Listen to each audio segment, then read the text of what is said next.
Bismillahirrahmanirrahim. Assalamualaikum warahmatullahi wabarakatuh.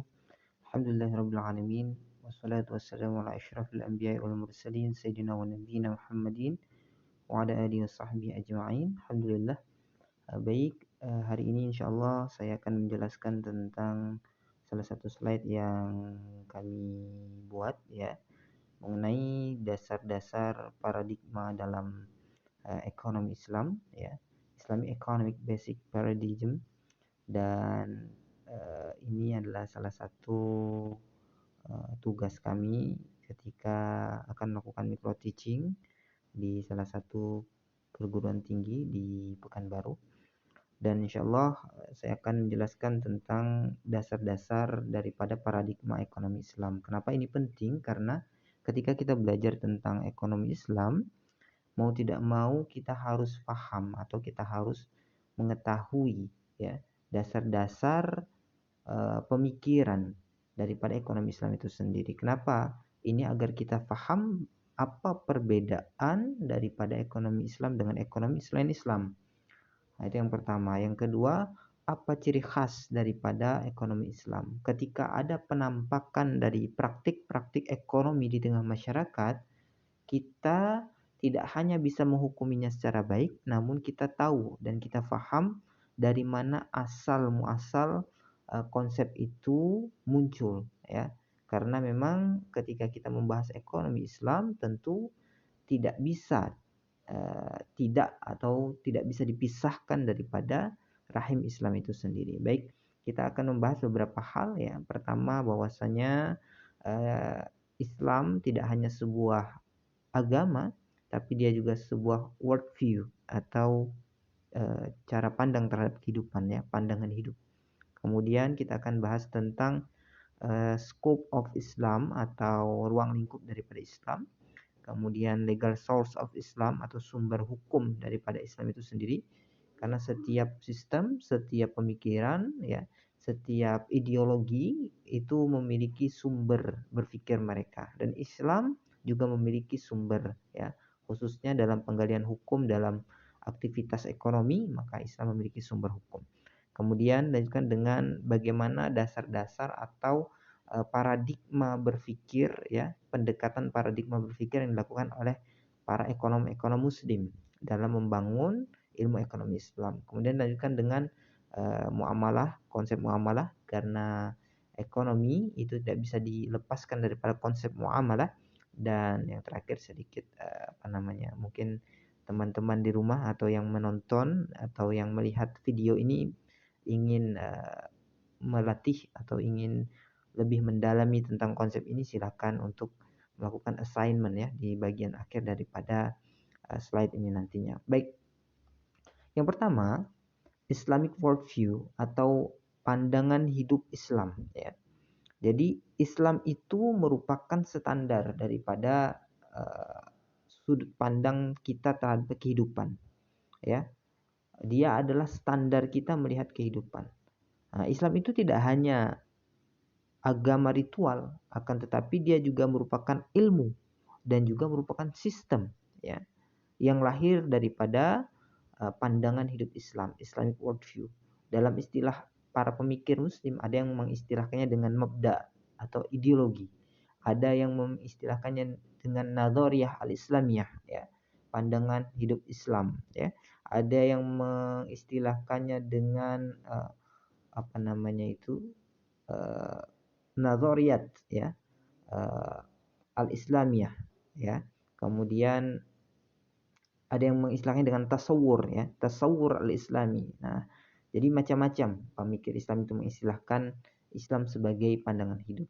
Tapi yang jelas bahwasanya agama kita Islam ini tidak hanya sebuah agama yang sifatnya ritual ya, tidak hanya religion kalau dalam istilah bahasa asing ya, tidak hanya agama. Agama itu berasal dari kata Sanskerta yang artinya gama itu adalah kacau, itu tidak, artinya tidak kacau. Maka seseorang yang hidupnya tidak kacau karena memiliki keyakinan tertentu, maka dia sudah beragama.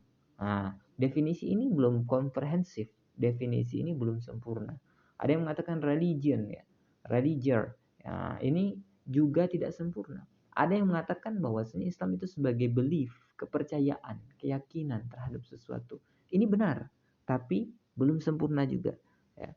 Maka Islam itu tidak hanya demikian, tidak hanya agama, tidak hanya sebuah religion yang kemudian menghasilkan sikap religius, ya.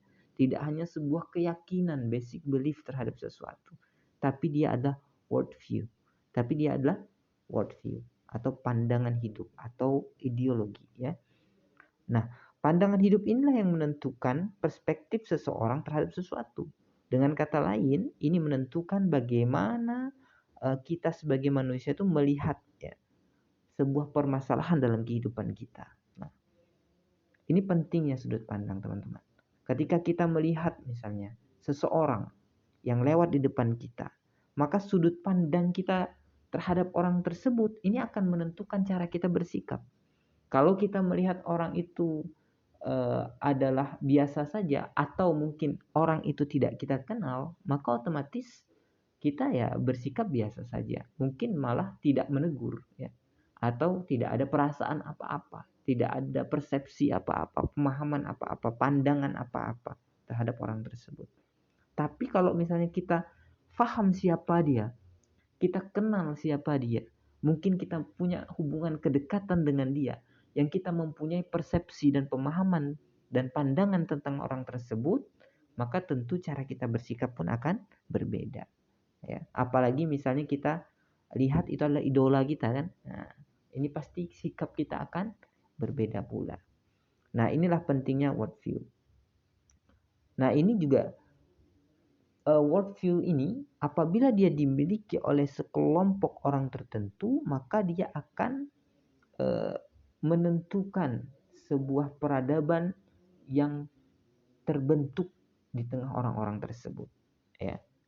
Maka dia akan juga membedakan antara satu kelompok manusia, sekelompok masyarakat dengan masyarakat yang lain. Maka worldview ini menjadi sesuatu yang penting, ya.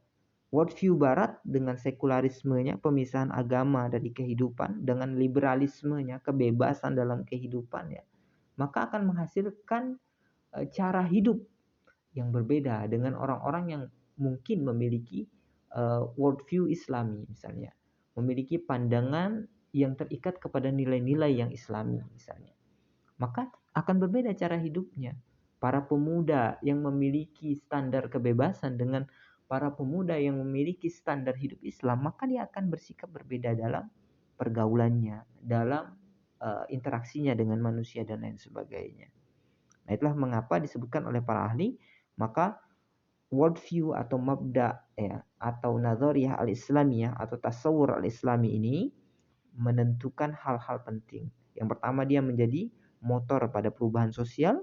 Yang kedua, dia menjadi basis daripada kita sebagai manusia memahami realitas atau fenomena dalam kehidupan. Dan ini juga menjadi prinsip dasar dalam aktivitas kita sebagai misalnya insan saintifik, ya, orang-orang yang melakukan aktivitas ilmiah, melakukan proses berpikir secara rasional. Maka worldview ini, cara pandang kepada kehidupan ini menentukan dengan sangat penting. Nah, itu yang pertama, ya.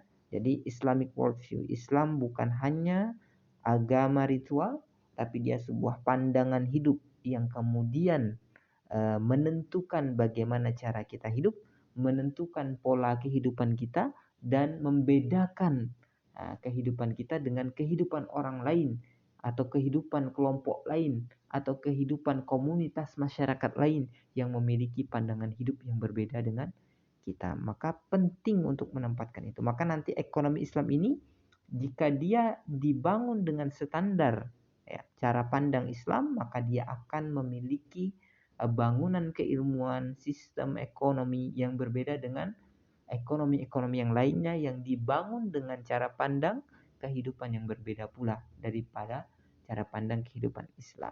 Ya, itu yang pertama, teman-teman sekalian. Dan bahasan selanjutnya kita akan lanjutkan pada video yang selanjutnya, insyaallah. Subhanakallah walhamdika, asyhadu an la ilaha illa anta, astaghfiruka wa atubu ilaik.